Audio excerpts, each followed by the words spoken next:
My name is Heike Reuttgers. I'm the head of division of the Portfolio Management and Policy Division, which is the division in the ACP IF department in the bank dealing with all horizontal matters. Now, the ACP Investment Facility was created as a revolving fund and risk-bearing instrument for the first time under the Cotonou Agreement, as a 20-year revolving fund with a primarily focus on private sector development in the ACP countries. And the idea was really to create a sustainable debt finance instrument which can actually, what I would call, recycle the funds it was endowed with initially. We commit the funds, we lend the funds, but once they are repaid, they are actually reused again for new operations.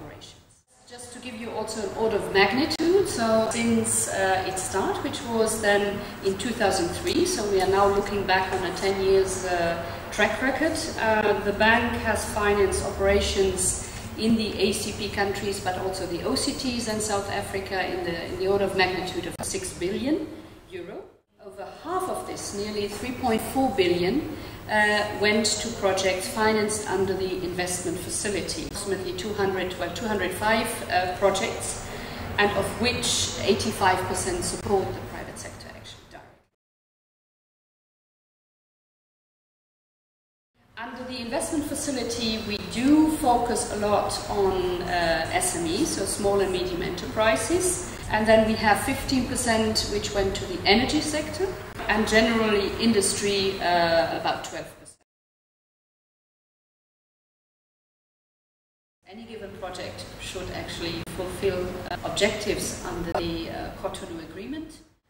So what is also the contribution to the EU development objectives under the Cotonou Agreement? See that it's a project which is sound from economic and also from a financial point of view.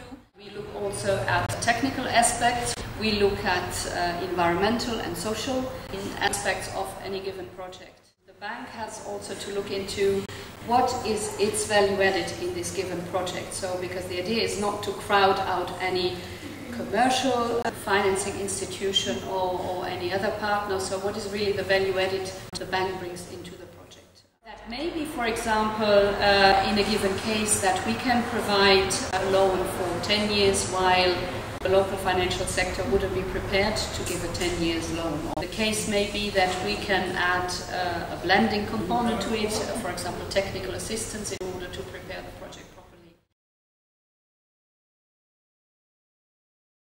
The European Commission is is the strongest partner, I would say, for us. And as we are actually operating under a common treaty under the Cotonou Agreement, we do systematically in any given country, once we touch the ground, have a contact with the EU delegation. So any EU delegation would be informed about what we do. And we do also then contribute to any programming exercise. This week, for example, there are sessions on the regional programming to see at what EU intends to do in a given country, in a given region, and then to see to what extent the bank can contribute to these common objectives. For the current programming exercise, there are two focal sectors which are very high on the agenda, which is energy and then also agriculture. Energy, we are active anyway. This is our major infrastructure sector we are active in. In the agriculture is then where we would, which is not a typical sector for the EIB under the investment facility in particular, but that's where we would then do a proactive approach and try to see where we can be complementary to the actions foreseen by the European Commission. Yes, not to the extent as for energy, but we would definitely see, as we were also requested and supported by the EU member states, who are ultimately our stakeholders and who provide the funds, that the bank takes a more proactive approach to, especially in the field of food security. So we are looking into that area more closely, where we can steam up of what we do currently.